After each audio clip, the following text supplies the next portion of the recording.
Emisor Podcasting. El 25 de diciembre de 1553, a las afueras de la ciudad de Cañete, en el sur de Chile, se desarrolló la batalla de Tucapel. Tropas del caudillo mapuche Lautaro sorprendieron al ejército conquistador de Pedro de Valdivia, logrando una de las mayores victorias para el pueblo originario. El triunfo fue tan decisivo que le costó la vida al propio Valdivia, gatillando una guerra a posterior que se alargaría por más de 300 años, siendo la mayor resistencia que el Imperio Español encontraría en toda su existencia. No es gratuito que la batalla sea recordada hasta el día de hoy en las crónicas de la Madre Patria como desastre de Tucapel. Sin embargo, corre en paralelo una historia secreta que suele obviarse cuando se relatan los pormenores a este enfrentamiento.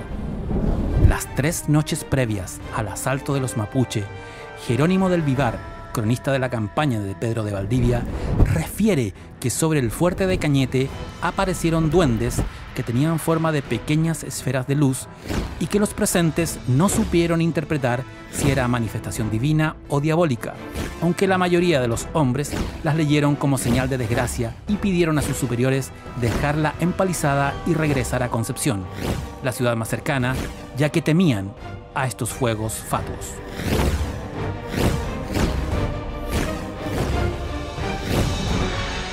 Del Vivar las describe como 3 grandes esferas blancas y muy brillantes que tras volar alrededor del fuerte se detuvieron sobre las torres del mismo y comenzaron a cambiar de color.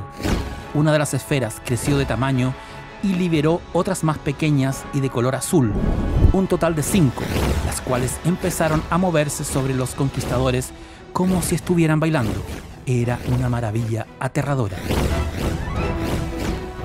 Incluso una de ellas bajó hasta el suelo y desapareció al tocar la tierra. Más de una hora estuvieron las esferas sobre la fortaleza de madera de los conquistadores antes de ascender hacia el cielo para convertirse en estrellas. Las esferas duendes, como las llamaron, volvieron a la noche siguiente e incluso se aparecieron tras la derrota de los invasores, mientras los sobrevivientes iniciaban la retirada antes de la caída del sol. De día, las esferas de fuego eran de un color amarillo brillante.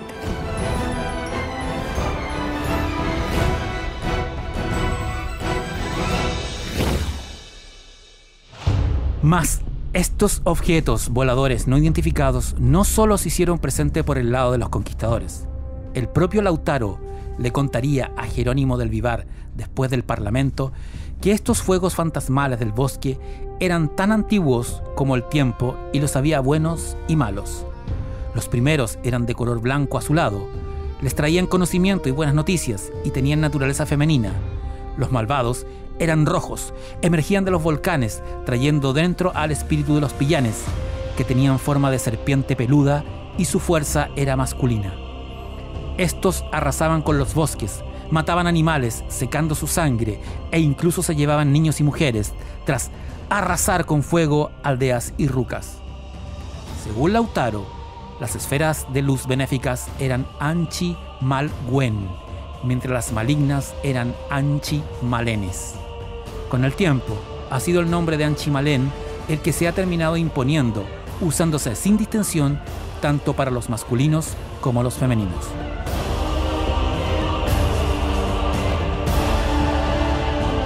Por supuesto, los anchimalenes no eran exclusivos del sur de Chile y se presentaban entre todos los pueblos ches del sur del mundo. Juan Calfucura fue un cacique ilonco mapuche que nació en Chile a finales del siglo XVIII, pero cuya historia y épica se desarrolla en territorio argentino, donde es una de las figuras claves de las crónicas del 1800 de la nación rioplatense.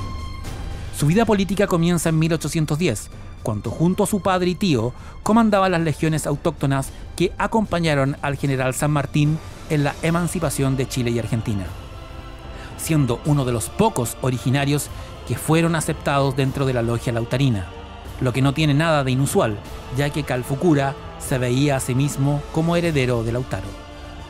Para mediados del siglo antepasado, el caudillo dejó de ser aliado de los Wincas y se convirtió en una pesadilla para el pueblo blanco argentino.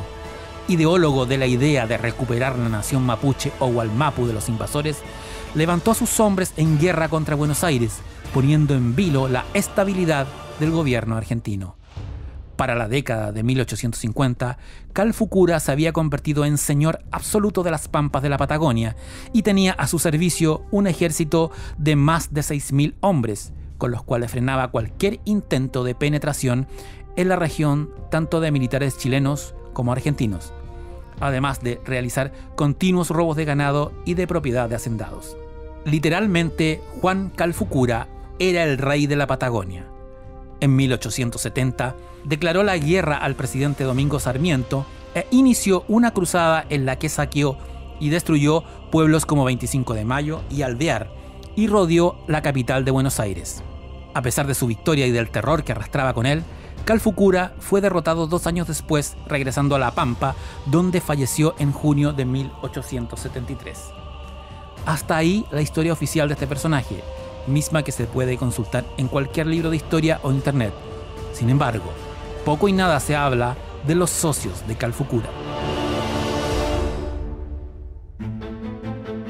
3 anchimalenes solían reunirse con Juan Calfucura cada noche antes de una acción militar.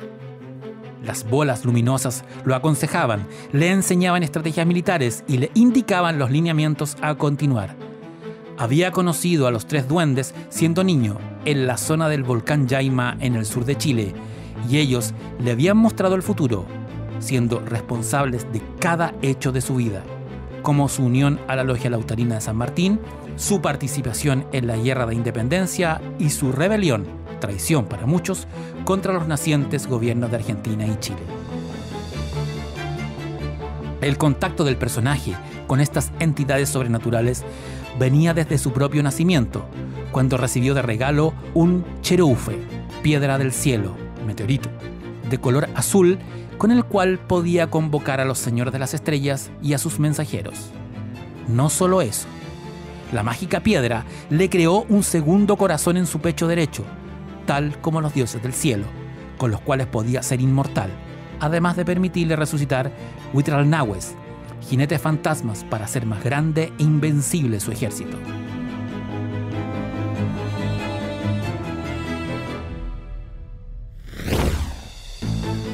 Los 3 anchimalenes de Calfucura lo acompañaban de noche en sus correrías nocturnas, guiando a su ejército y espantando a sus adversarios, que sostenían que el mapuche cabalgaba con el diablo. Las 3 bolas de luz aparecieron sobre el lugar de su muerte y acompañaron al cadáver de Calfucura hasta que éste fue enterrado.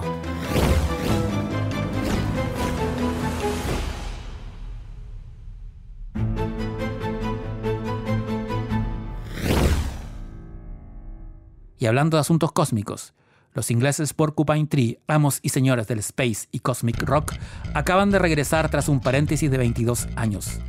Esto es Harridan, del retornado combo comandado por Steven Wilson.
time of the almost rain without you.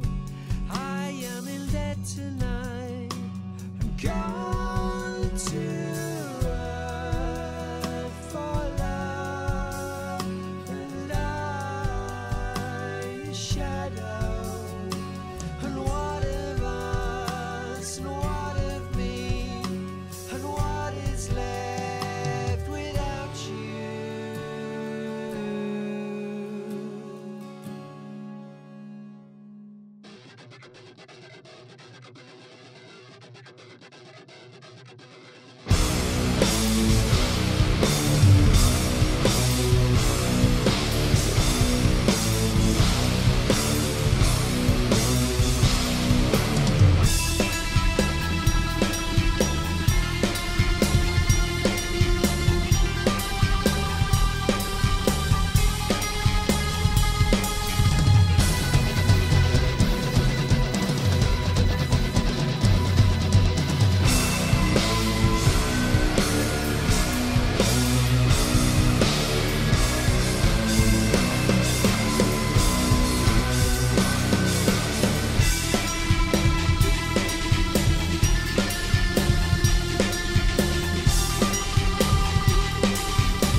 tonight.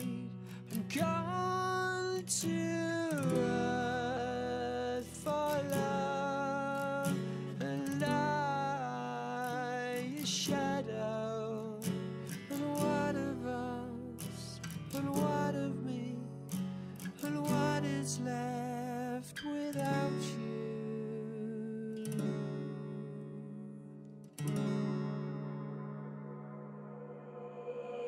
Emisor Podcasting. Freddy Alexis es uno de los investigadores nacionales que mejor ha desarrollado el tema de la alquimia entre creencias y criaturas ancestrales y lo que hoy entendemos por ovnis y extraterrestres. Es el tema que desarrolla en extenso en El Gran Otro, su espléndido libro que acaba de ser publicado. Conversamos con Alexis sobre los muchos grandes otros. Bienvenido a La Ruta Secreta.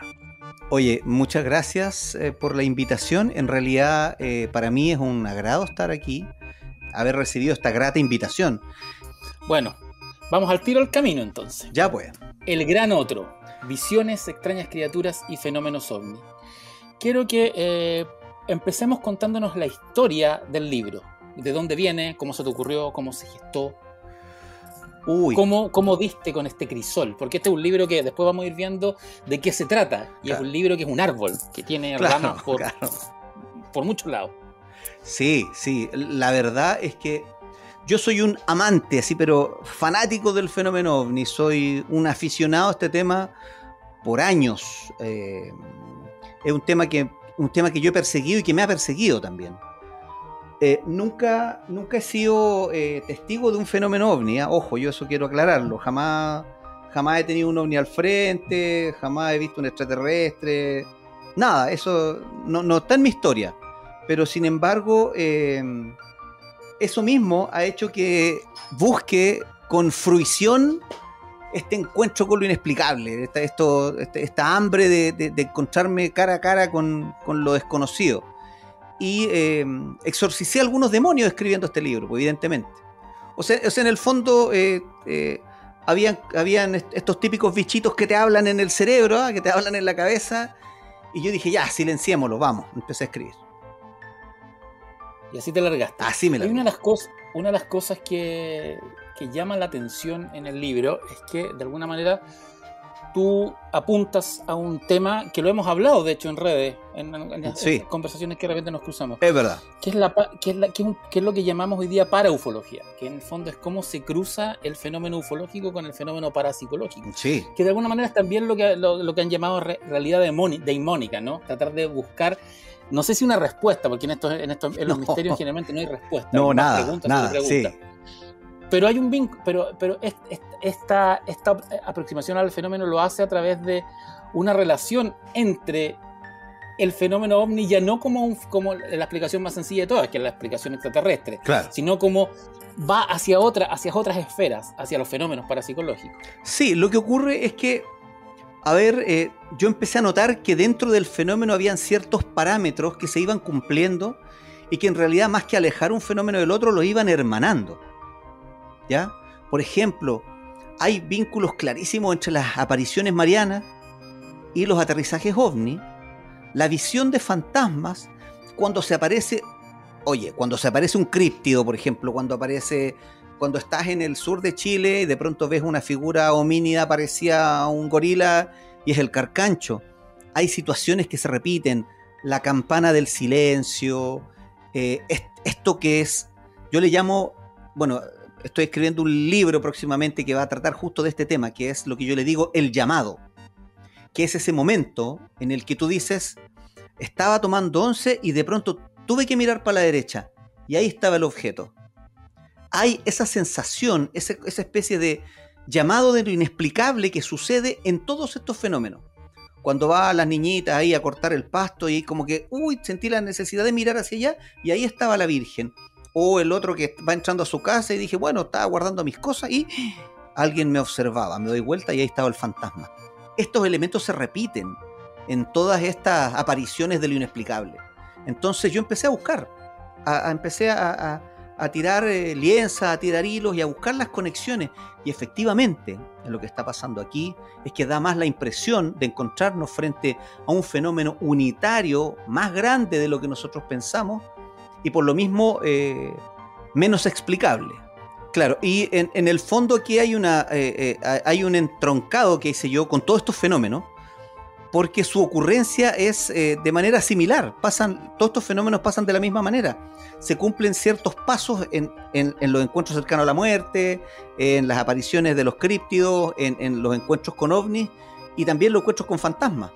La campana del silencio, el llamado que te contaba yo, que claro, esa sensación de que tengo que mirar para allá, o hay algo detrás mío y justo me encuentro con el fantasma. Entonces, todas esas señales, claro, te hablan a ti de alguna manera en que nuestra realidad, al parecer, tiene muchas más capas de lo que nosotros suponemos, y dentro de esas capas se desarrollan otras realidades a las que de tanto en tanto tenemos acceso.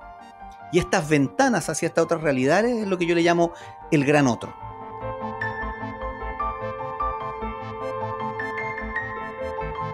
En tu libro te concentras harto, bueno, está en la portada del libro, en la relación que hay entre el fenómeno ovni y las apariciones marianas, que creo que es uno de los temas más interesantes, más importantes, y que en el último tiempo ha sido tratado bastante, no solo por escritores e investigadores acá en Chile, sino alrededor del mundo. Hay una verdadera fijación con el fenómeno de la aparición mariana, vinculándolo con el fenómeno ovni. Sí, lo que ocurre es que, por ejemplo, siempre nosotros cuando llegamos a este tipo de fenómenos, llegamos a un momento en el que el fenómeno de alguna manera es descrito o es definido por un alguien. En el caso de las apariciones marianas, el fenómeno de la aparición termina siendo definida por la Iglesia, porque es la Iglesia la que le da el carácter. Si nos vamos concretamente a lo que sucede, casi todos los testigos ven una señora o una forma femenina y ven luces. Eso es lo que ven en una primera instancia. No ven la Virgen, ni el Rosario, no, eso ocurre con posterioridad a que ya la Iglesia toma el fenómeno. Entonces, esa mecánica sucede de la misma manera en el fenómeno ovni. ¿Te fijas? Luces, donde probablemente hay alguna forma humanoide, y que evidentemente está siendo de alguna manera interpretada o reinterpretada por el testigo y el círculo de personas que están y que rodean al testigo. Entonces, son fenómenos de una raíz común, pero que se interpretan de manera distinta hacia la comunidad. Dentro de todos estos fenómenos, digamos, quedándonos un rato en el vínculo entre las apariciones marianas y el fenómeno ufológico, de todos los casos que tú nombras varios en el Gran Otro, ¿cuál es tu favorito o el que te parece que es más interesante dentro de esta relación? Mira, yo ahora me encuentro trabajando en el primer tomo del Gran Otro, que se llama Visiones, y que abarca solamente el fenómeno de las visiones marianas. Dentro de este caso me he encontrado con el caso de la Virgen de Reumen, acá en el sur, y con el caso de la aparición de la Virgen de Fátima acá en Boroa. A ver, qué curioso. Boroa, que además es un lugar muy, muy mítico, muy cargado. Ahí está la historia de los mapuches rubios de Boroa. Exactamente. Es que por eso te digo, mira, da la impresión de que este fenómeno se busca y se encuentra a sí mismo y se refunda cada vez que ocurre. Por ejemplo, en Boroa, tú dices, claro, el fenómeno del encuentro de los mapuches rubios. Hay una cantidad de historias en Boroa que son difíciles incluso hasta de catalogar. Y una de ellas tiene que ver en los años 70 con esta aparición de la famosa Virgen de Fátima en un colegio religioso, que ocurre varias noches. Pero lo primero que describe una de las testigos es una esfera luminosa con una forma femenina arriba. Quien le da el carácter de Virgen de Fátima es una de las monjas que sale y lo ve. Ah, la Virgen. Y comienzan todas a orar y a rezar, y terminó siendo la Virgen. ¿Y por qué la Virgen de probablemente... Fátima? ¿Por qué le da el carácter de Virgen de Fátima? La monja que tiene que es llamada por las niñas para que observe lo que ellas estaban mirando, era europea. Perfecto. Española. Entonces, cuando ella lo mira, lo primero que hace es Fátima. O sea, lo primero que se acordó, no Guadalupe, no Lourdes, no, Fátima. Ella, bueno, si hacemos un análisis de la historia de la monja, esta monja estudió el fenómeno de Fátima. ¿Te fijáis que ahí hay una relación anterior del fenómeno con lo que la misma monja tenía ella en su subconsciente? Yo no estoy negando la existencia del fenómeno. Lo que yo estoy diciendo es que el fenómeno existe, pero se percibe de acuerdo a quien lo observa. Y se traduce como si fuera una especie de tamiz, ¿cierto? Como una especie de filtro personal, y captura solamente algunos elementos y son los que te permiten entenderlo. Lo que no quiere decir que el fenómeno sea falso. Lo que yo digo es que el fenómeno va siendo interpretado de acuerdo al testigo. Cada testigo interpreta el fenómeno de manera distinta, pero esto es parte propia del fenómeno, esto es parte de la existencia misma del fenómeno, porque aún no sabemos si este fenómeno se reinventa en cada encuentro o cada vez que los testigos somos parte de este fenómeno inexplicable o de esta aparición extraordinaria, el mismo fenómeno nos entrega distintos elementos para interpretarlo. Mira qué curioso lo que dices, que antes de la aparición de esta entidad femenina aparecía una bola de luz. Y que nombraras de pasada el caso de la Virgen de Guadalupe, que digamos es el más emblemático de América, el más importante. Dentro de todo el mito de la Guadalupe suele obviarse el dato de que para los mexicas el cerro de Tepeyac, antes de que todo este mito se cristianizara, era visitado por una entidad femenina que bajaba desde un objeto descrito como un escudo de plata. Por lo tanto, esta relación siempre ha estado, ha sido cercana. Es como cuando hablamos de estos ciclos arquetípicos, ¿no? Que de alguna manera la idea del pacto con el diablo para tener inmortalidad o tener riqueza es básicamente es el mismo modelo del mito que la supuesta agenda alien, ¿no? Un pacto con una entidad de otro mundo a cambio de tecnología. El diablo pide el alma, pero los grises piden personas para secuestrar y ganado para mutilar. Básicamente es el mismo mito, ¿no? Es como tú también lo tomas de alguna manera en el libro, la relación que hay entre las abducciones terrestres y mitos como el Trauco, ¿no? Claro, y también hay que tomar en cuenta ahí, qué bueno que tocaste ese punto, en que hay una relación aquí, y aquí yo me voy a ir mucho más lejos. Yo creo que probablemente pueda que me tengan que ir a recoger porque me voy a ir muy lejos, en el sentido de que estas apariciones marianas guardan relación con algo mucho más antiguo, porque podemos ir retrocediendo a un espíritu madre, podemos ir retrocediendo, ¿cierto?, a la aparición de María, podemos seguir atrás hacia Isis, poder atrás hacia Inanna, Ishtar, y llegar incluso hasta el mito de Gea y de Gaia. Perfecto. El origen de estas apariciones puede estar ahí. Ahí está el corazón de estas apariciones. ¿Por qué? Porque en todos los lugares en que se tienen estas apariciones marianas hay luces, estás al lado de un curso de agua, hay una gruta. Los mismos elementos que se repiten en las apariciones de Ishtar, de Inanna, de la Virgen María incluso, y también, y aquí es donde viene otro golpecito que le agradezco a don John Keel y a Jacques Vallée, los seres elementales aparecen en esos elementos. En los cursos de agua, las sirenas, las ondinas, los silfos. ¿Te fijas? Las hadas en el bosque. Yo te quiero agregar otro dato que te puede servir. La mayoría de las seguramente lo sabes, la mayoría de las catedrales Notre Dame de Francia, que están construidas siguiendo sobre el territorio francés, siguen el parámetro de la constelación de Virgo, fueron levantadas en colinas en las cuales se aparecían entidades femeninas. Por eso se llaman Nuestra Señora. Y las catedrales góticas tienen una cuestión muy alquímica, ¿no? Por supuesto. Entonces, imagínate también que, y aquí también me voy a ir lejos, cuando hablamos de fenómenos marianos, hablamos de un fenómeno casi femenino, de un carácter femenino, muy vinculado a un ente rector que podría ser perfectamente la Tierra, Gaia. Y también, cuando hablamos del fenómeno ovni, hablamos de un fenómeno objeto padre, la nave nodriza, la forma fálica. Hay elementos que concuerdan claramente con arquetipos, que concuerdan claramente con elementos propios de nuestra cultura, de nuestra psique y de nuestro interior, en el que olvidamos que hay otro parámetro que nunca tomamos en cuenta cuando hablamos de este tipo de fenómenos. ¿Y sabes cuál es? nuestra emotividad. Incluso hasta nuestros sentimientos deben ser tomados en cuenta cuando analizamos estos fenómenos. No solo la parte evidencial. Si bien es cierto, tú me puedes decir, oye, pero esto no puede ser solo un fenómeno asociado a algún tipo de capa de la realidad al que accedes a través de la conciencia. ¿En qué quedamos con los ecos de radar? ¿En qué quedamos con las huellas en el suelo? ¿Cierto? Te iba a preguntar lo mismo. Claro, porque hasta los fenómenos marianos también producen huellas en el suelo.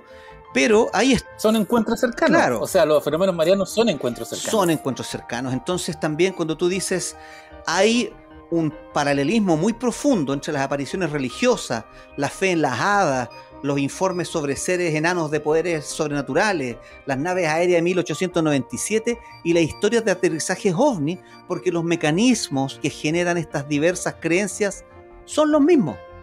Ahora, hay que resaltar obviamente este carácter camaleónico de las observaciones también, la forma de los objetos, la apariencia de los ocupantes y las afirmaciones que se largan estos seres, ¿cierto? Todas ellas varían en función del entorno cultural en el que se proyectan. Por ejemplo, el Airship de 1897 era creíble para los testigos de la época, pero hoy día para nosotros no es creíble porque imagínate, pues semejante cacharro probablemente ni siquiera podría volar, ¿cierto? Exactamente, aunque claro, tenía una forma similar a un Zeppelin, ¿no? Sí, pues, como, sí. Como que recordaba. Incluso, mira, a ver, aquí yo me permito siempre pegarle unos charchazos a los amantes de la hipótesis extraterrestre, porque siempre digo que es imposible que nos puedan hacer creer que una tecnología supuestamente fabulosa, bueno, y con harta razón, porque es capaz de manifestarse en nuestro entorno de la manera que lo hace, llegue equipada de pies a cabeza con las imágenes de las fantasías científicas de la primera mitad del siglo XX, por ejemplo. Sí, no me parece serio en absoluto, ¿te fijáis?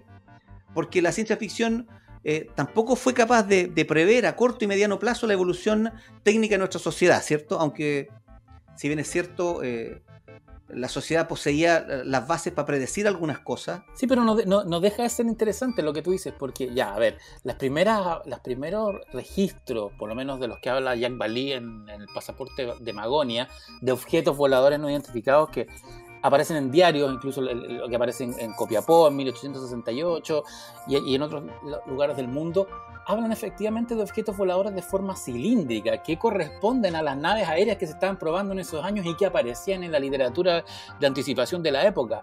El platillo volador o el triángulo volador, que es más o menos que es paralelo, aunque el concepto Flying Saucer sí terminó siendo mucho más popular, obedece a toda una imaginería que viene de 1947 en adelante, que es precisamente que aparece tanto en las revistas de ciencia ficción de la época como en supuestos aviones prototipo que están probando los alemanes. Sí, bueno, y aquí te voy a brindar una pildorita. Te escucho la pildorita. ¿Ah? Porque los aviones fantasma, los Foo Fighters, son una constante de la ciencia ficción de los años 30, 17 años antes.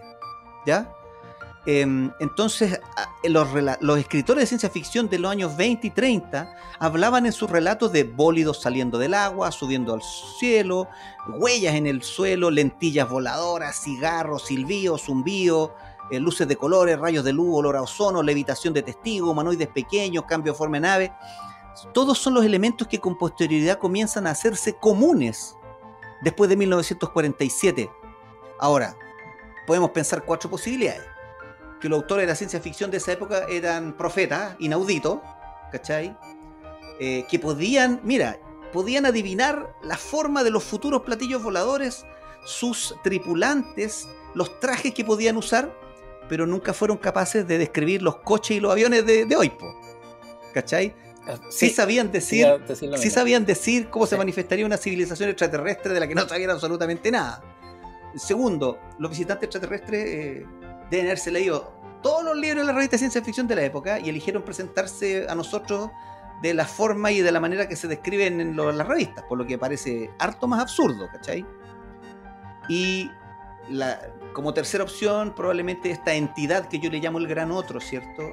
Y que estaría detrás de este fenómeno, influyó en la mente de los escritores de ciencia ficción para que escribieran lo que escriben y describieran como describen exactamente lo que esta misma entidad deseaba. Ahora, esto mismo a mí me hizo pensar y me hizo ir a una pregunta sobre nuestra capacidad de creación, la capacidad de decisión y de nuestro supuesto libre albedrío, ¿cachai? Y la última postura, que sería el cuarto punto, que esta entidad, este gran otro, de hecho, conviva con nosotros, que conozca a la perfección nuestra cultura y que haya elegido manifestarse un poco por delante de nuestra época. ¿Cómo? Basándose en nuestras propias fantasías, pues con lo que todo esto que nosotros vemos no sería más que un teatro que está destinado ahí a aguijonar el cerebro humano, nuestra mente, a hacernos pensar y en consecuencia, ¿qué crees tú? Evolucionar, provocar algún cambio a nivel de nuestra conciencia. No, ir más allá. Ir bastante más allá. Al gran billón. Oye, recién hablabas de los Foo Fighters, que es esta figura, ¿no? Que es como este ovni, que es como una bola de fuego, básicamente. Sí.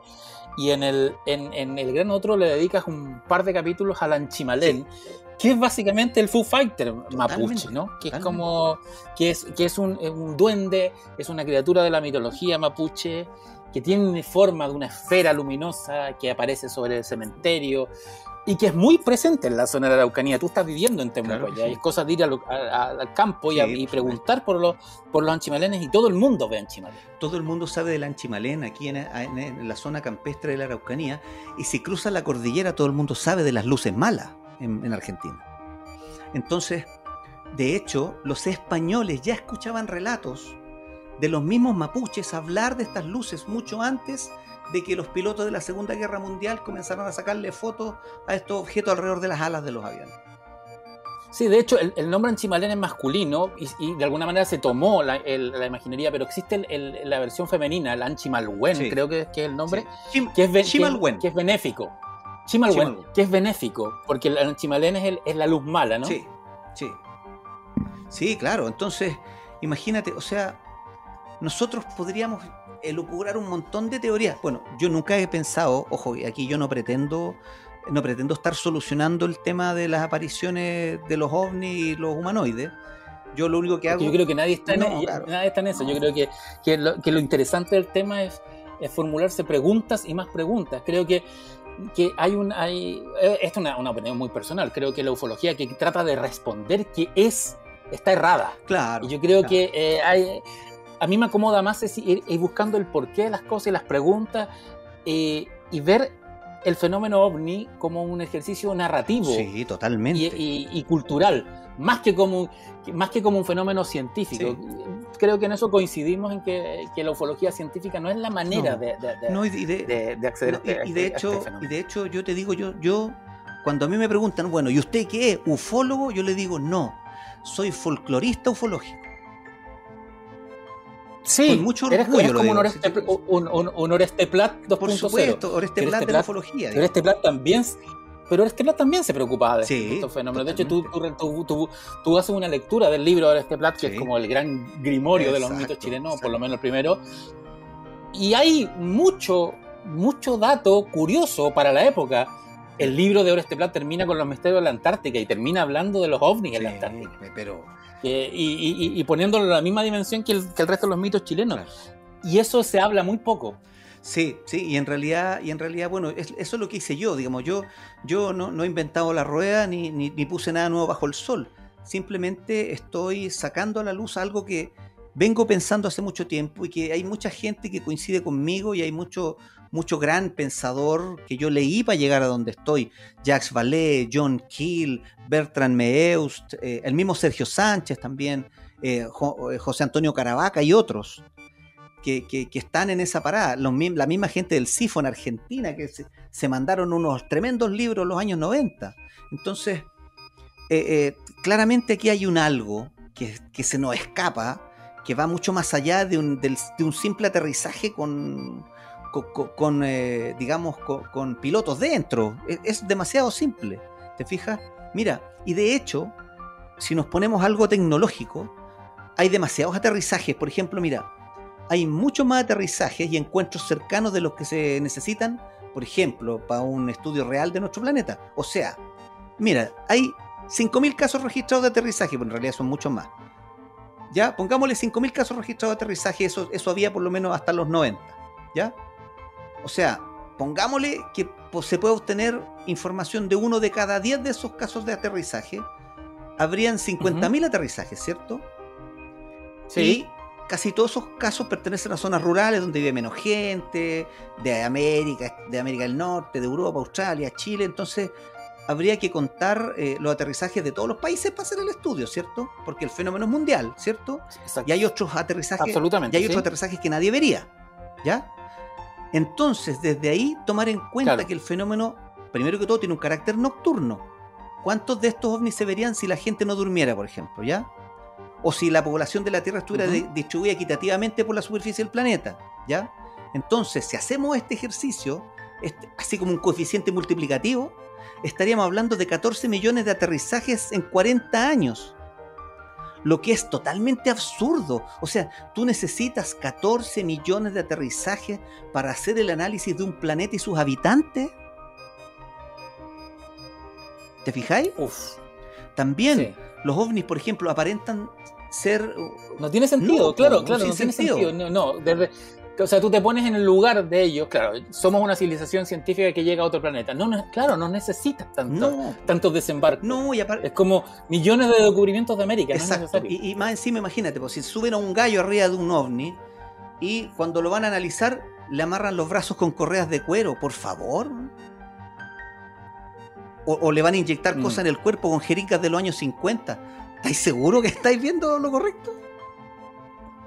¿Cachai? Entonces, mira, el ovni también, más encima, el fenómeno en sí se niega a sí mismo.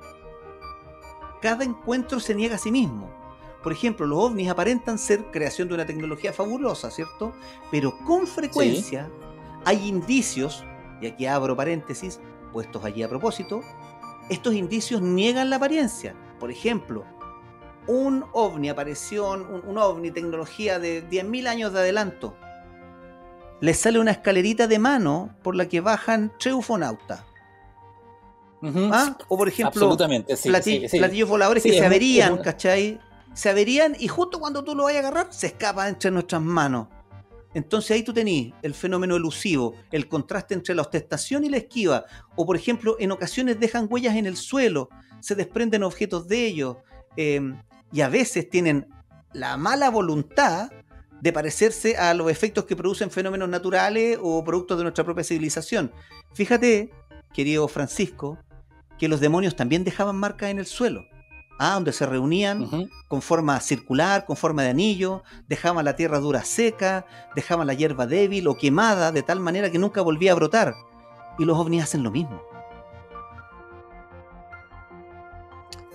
Wow. Hay un diálogo muy, muy interesante entre... en el fondo son figuras arquetípicas, ¿no? En el fondo es la misma idea. Quizás es la misma idea que se va repitiendo, le vamos poniendo distintos nombres.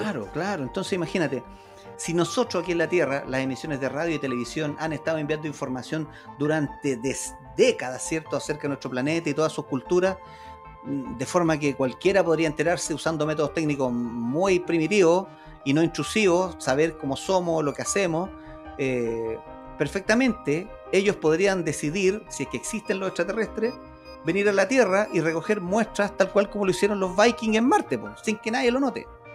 No tienen para qué juntarse con nosotros.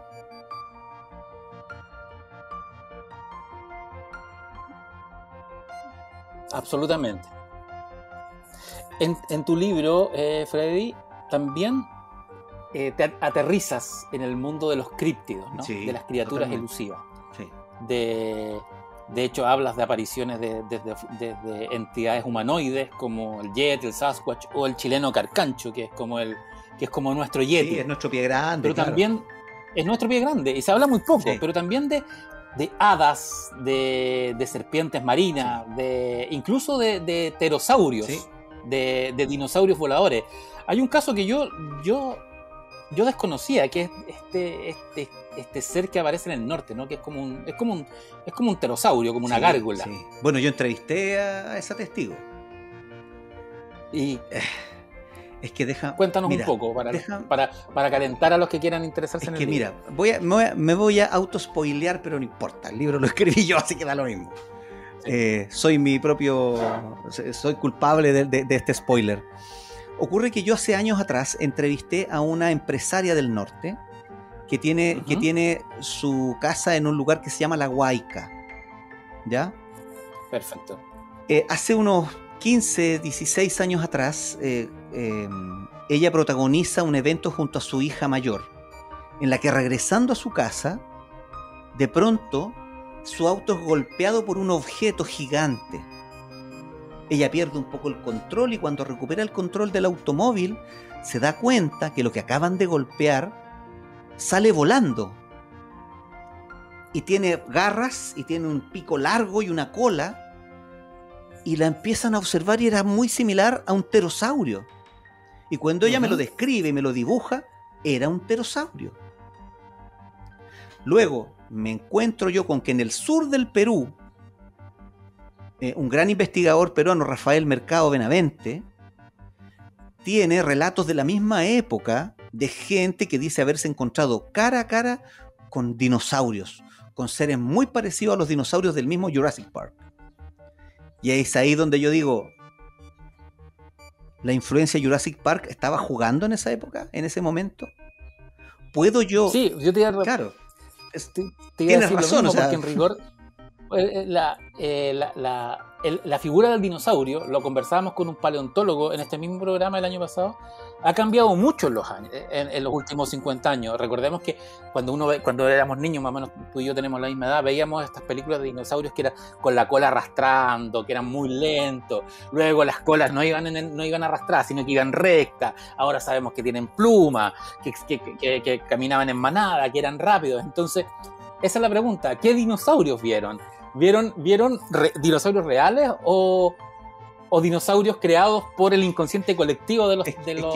Por eso te digo, los dinosaurios que vieron son muy similares a los que muestra Jurassic Park. Entonces, tú no puedes negar la huella dejada en el desierto de un ser parecido, que se parece a la huella de un dinosaurio, ¿cierto? No la puedes negar porque ahí está. Sin embargo, la manera a través de la cual el testigo percibe el encuentro puede venir determinada por el mismo encuentro o por el testigo. No estoy negando el encuentro de ella con un ser fantástico, fabuloso, pero sí probablemente la manera a través de la que ella lo hace reconocible es distinta. Y es probablemente se acerca a lo que tenemos nosotros más a mano. ¿Y qué es lo que tenemos más a mano? La cultura popular, lo que vimos, lo que leímos. Y que tiene que ver con lo que hablábamos hace un rato, que es cómo la figura del ovni ha ido cambiando de acuerdo a la cultura popular, desde los cilindros a las esferas, al platillo volador. Exacto. Y ojo, que Joseph Allen Hynek, el padre de la ufología, antes de morir, él dijo claramente que para él el ovni era el testigo. Sí, me gusta mucho esa frase, el ovni era el testigo. ¿Te fijas? Entonces, no es que no existan los encuentros con esto, ¿ya? Con este algo.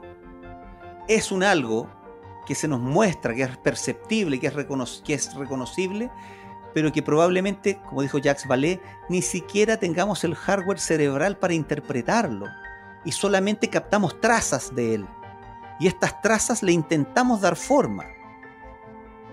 Y esa forma se la damos con conceptos que provienen de lo más profundo de nuestra psique, de la cultura popular, o también, si queremos ser un poco más conspiranoicos, esta misma entidad se va disfrazando para hacerse más fácil su interpretación. Y te insisto, acá detrás parece jugar algo más, algo que tiene que ver con un proyecto a largo plazo, así como las Bene Gesserit con sus proyectos a largo plazo, algo aquí se juega de la misma manera. Sí, fascinante. Oye, Freddy, te quiero hacer dos preguntas, porque ya vamos a ir cerrando esta entrevista, que ha estado muy... Espero que se repita el próximo año, en la siguiente temporada de la Ruta Secreta. Claro. Tú estás viviendo en Temuco ahora, que sí, señor. La Araucanía, lo hablamos cuando hablábamos del Anchimalén, está llena del mito vivo, ¿no? Sí, por supuesto. Tú sales unos pocos kilómetros al sur de Temuco, entre tanto Cautín como Malleco, y y está lleno de historias mágicas. Llenísimo. Entierros, Anchimalén, Llenísimo. mapuches rubios, la ciudad de los Césares, cerca del volcán Yaima, serpientes marinas, suerte de Loch Ness, de monstruo de Loch Ness En Colico. en el Villarrica y en el Colico. Es que el Colico y el Villarrica es básicamente un solo Sí, lago, sí, están claro. conectados por debajo. De hecho, no sé si, creo que alguna vez lo comentamos, en las crónicas de la mal llamada pacificación de la Araucanía que hace Gustave Berniori, Ujú. que construye los puentes, cuando están construyendo el puente del río Tolten. Es un libro, es un diario de un viajero, un libro muy, muy, entre comillas, normal. Sí, claro. Pero tú llegas a la página creo 400 del libro, por ahí, al final, y él cuenta que empiezan a desaparecer obreros Ah, sí, sí, verdad. devorados por la gran bestia Eso. que baja del río, del lago Villarrica por el río Tolten, y tú dices, wow, estás en una región donde el mito es muy viviente. Sí. Tú estás, en este momento, imagino que aprovechas tu nueva situación geográfica Por supuesto. para recorrer los lugares. Porque tú eres un cazador de mitos. Así me he autodefinido en realidad. Quizás es una pretensión muy grande, pero en el fondo, claro, eso me ha permitido acá mismo de pronto ir, investigar, entrevistar a gente que ha sido testigo de cosas extraordinarias.